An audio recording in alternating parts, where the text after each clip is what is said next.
Yeah, welcome once again to organic chemistry. Today, we are going to discuss about qualitative analysis of organic compounds.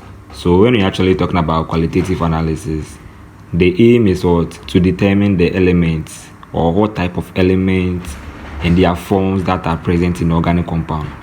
Okay, so in an organic compound, when you're talking about organic compound, they are mainly composed of what? Hydrogen, carbon, and oxygen. And sometimes they are bonded to other atoms such as nitrogen, sulfur, and other halogens. Okay, so here when you're talking about the qualitative analysis of the organic compound, we actually want to determine what type of elements that are present in the organic compound. Okay, so there are a series of tests that we go through in order to determine the elements that are present in the organic compound. So definitely the organic compound will contain carbon, it will contain hydrogen, it will contain oxygen. But how are you going to determine that this compound contain hydrogen, this compound contain carbon, contains sulfur, nitrogen, and all those stuff? Through what? Qualitative analysis. So let's go through the first step. If you want to test for carbon and hydrogen, okay, if you want to test whether there's carbon and hydrogen in the organic compound, there's a way. First, you are going to heat the organic compound, okay. You are going to make a setup of heating the organic compound. After heating the organic compound in the presence of what? Oxygen, which is termed as combustion.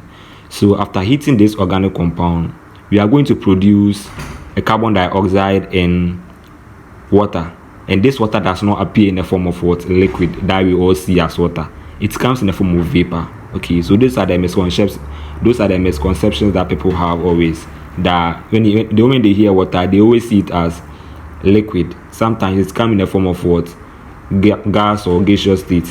Okay, so whenever there is a product of carbon dioxide and water which has been produced from the combustion of organic compound, then this compound is usually or likely to contain carbon and what? Hydrogen. So first, the gas that have been produced, it will be a mixture. It will be a mixture of the carbon dioxide and the water. So the gas that have been produced will first be passed through lime water. Okay, I've just written the summary, so I'm just here to explain it. So if you are not having any note about it, you can just make writings about this thing just for references. Okay, so you can just pass through what? You can just pass the gas through lime water. Lime water is actually colorless in nature. Okay, but the moment you pass this gas through the lime water, if only it contains carbon dioxide, or if only the gas present is carbon dioxide, and this carbon dioxide is composed of what? Carbon and oxygen. So definitely what? There is carbon inside. So if this lime water turns milky, then there's a presence of what? Carbon, due to the production of carbon dioxide. Okay, the same way when this gas is passed through what? Anhydrous copper sulfate. This copper sulfate is colorless. Okay, anhydrous. It doesn't contain any water molecules, or it is not attached to any water molecule. But the moment it is passed through what? This copper sulfate, this anhydrous copper sulfate, which is colorless, the moment it turns blue, then this means that what? The anhydrous copper sulfate has become what? Hydrated what? Copper sulfate, which is blue in color. Okay, and if there's a presence of A2O is mainly composed of what? Oxygen and what? Hydrogen. For that matter, hydrogen is present. Also, let's consider another way of determining the presence of hydrogen, which is water. We can also use what? Cobalt chloride. For cobalt chloride, it is blue in color. So the moment the gas that is produced is A2O, the moment it is passed through this cobalt chloride, it's going to transform from your blue to pink, indicating that there's a presence of what? Water molecules, and this water molecule is composed of hydrogen. So in turn, there's a presence of what? Hydrogen. So now for other elements like hydrogen, sulfur, and nitrogen, let's use there's a way of what? Identifying those elements using a method called sodium fusion method. For this sodium fusion method, the compound is heated. The organic compound is heated with what? A sodium metal to red hot, meaning that it is what? Heated under very high temperature and pressure. Okay, to form a sodium salt of that compound or that element. So in that organic compound, if there is halogen like chlorine, bromine, they will all form what? They will all form a salt of this salt. compound, they all form sodium salt of this compound. So if there's a presence of chlorine, you are going to get NaCl, bromine, NaBr. If there's a presence of sulfur, you are going to get what? Na2S, which is sodium sulfite. Okay, but if there's a presence of nitrogen, the nitrogen will not come in the form of what? Nitrogen for it to form like something like Na, for it to form something like NaN. No, there's nothing like that. If there's a presence of nitrogen, the nitrogen will not come in its raw state. It will come in the form of cyanide, which is a combination of what? Carbon and nitrogen. Okay, so if there's a presence of nitrogen in the organic compound, it will appear in the form of cyanide with the sodium salt to give you sodium cyanide. Okay, so now this is all what I was talking about, the sodium salt plus the water. For here, after getting the sodium salt, you have to mix it with water. Okay, you are going to mix the sodium salt with water, and you mix it. Okay, you are going to mix it whether with a stirrer or something. You are going to mix it. After mixing it, then you filter it using maybe filter paper and a funnel or any other method that you can use to filter it. You filter it and get the filtrate. After getting the filtrate, then you take what? An aliquot solution of what? Of it, or you take the aliquot solution. The aliquot means you are taking a proportion, a right proportion or an amount or a specific amount of what? The filtrate for the qualitative analysis. So this sodium fusion test does not actually determine the presence of what? Or the type of element in the what? In the compound. It will actually help you to boost what? It will actually help you to what? To improve upon determining the elements that are present in the organic compound. They don't actually determine the exact elements that are present in the organic compound. So let's consider this one for instance. Okay, so after you getting the aliquot solution of it, then if you want to test for nitrogen, since nitrogen comes in the form of what? Cyanide ion. Okay, the nitrogen comes in the form of cyanide ion, which is a combination of what? The carbon and the ion. So due to the sodium fusion test, the cyanide ion, which is CNI, is made to react with what? Iron hydroxide, which will convert it into what? Hexacyanoferrate 2.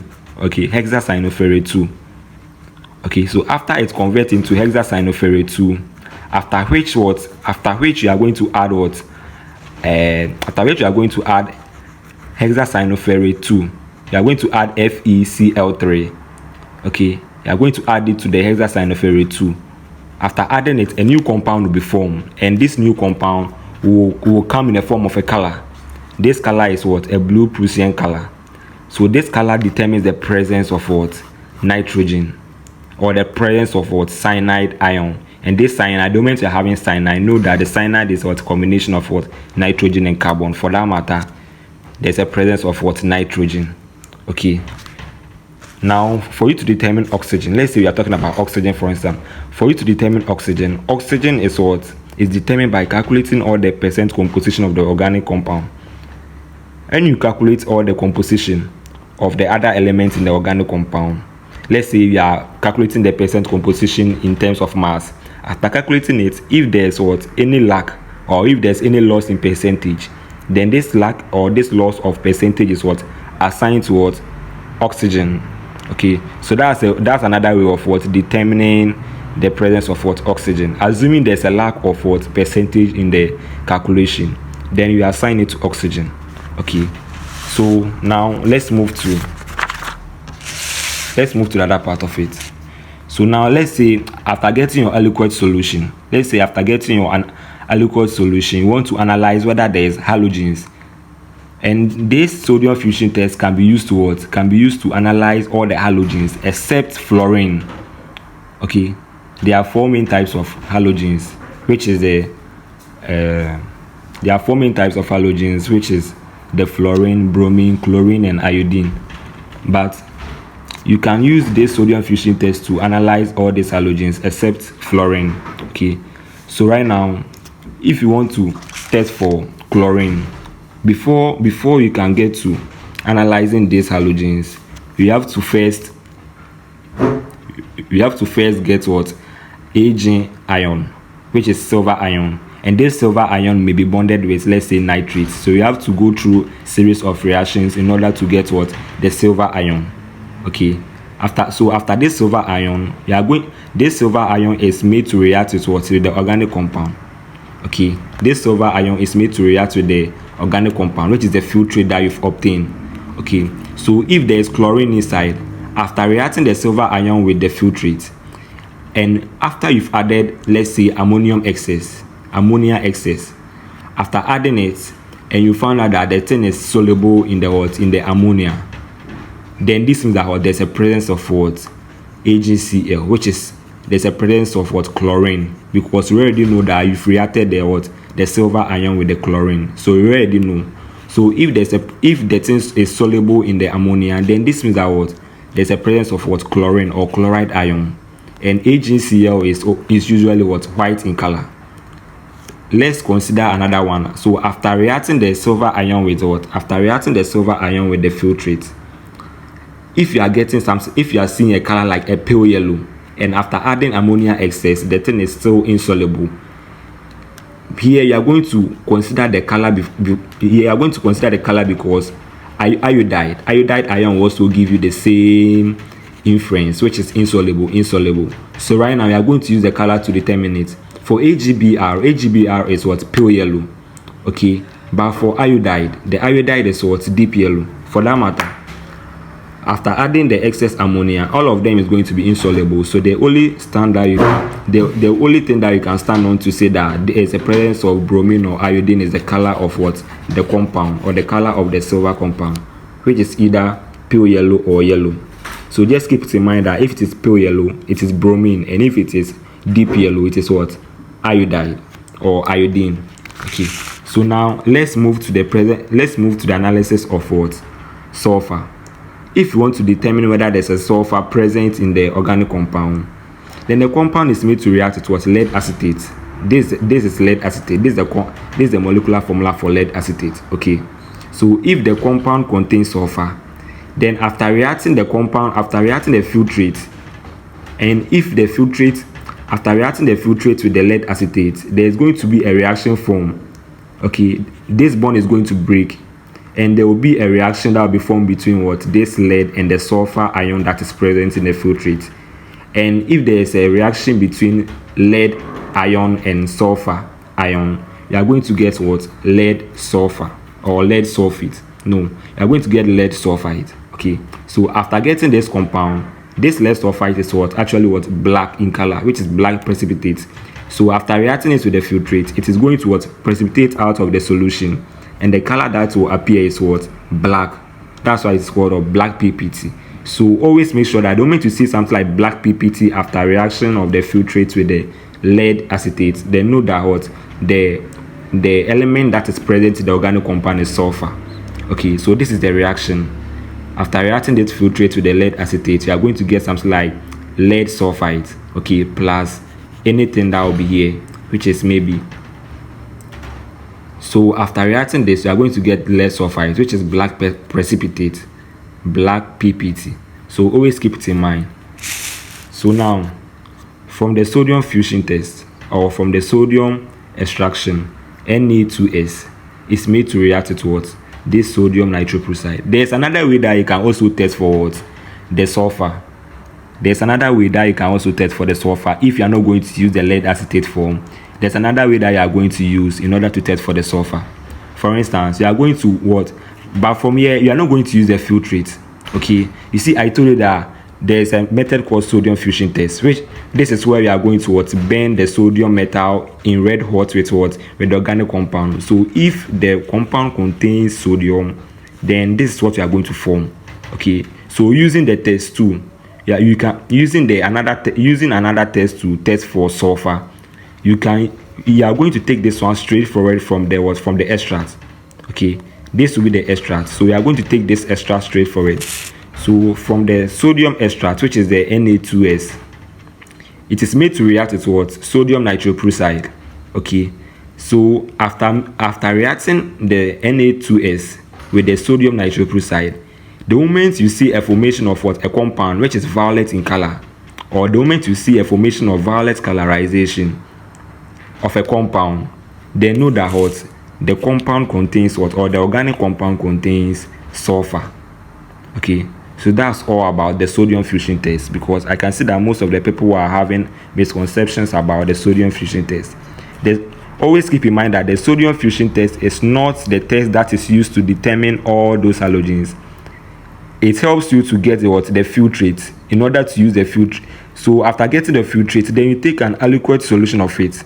As I said earlier, the aliquot is just a right proportion or a precise amount of the solution that you are taking. Okay, that's the meaning of aliquot. Okay, so after that, the sodium fusion test always allows you to get what, the aliquot solution. It doesn't enable you to get, or it doesn't enable you to test for everything. Okay, it doesn't enable you to test whether there's halogen, sulfur, and everything. It only allows you to get the aliquot solution in order to use it to do your qualitative analysis. Okay, so if you know that this video is very helpful to you, make sure to subscribe if you're not subscribed, and like it. And if there's anything that is bothering your mind, you can also type it in the comment section. I will see it. If you say you want some man, you go spend 1 million cities. You might have a girl, come be my okay. And I don't wait, you don't show man, take it. Oh, I be the form that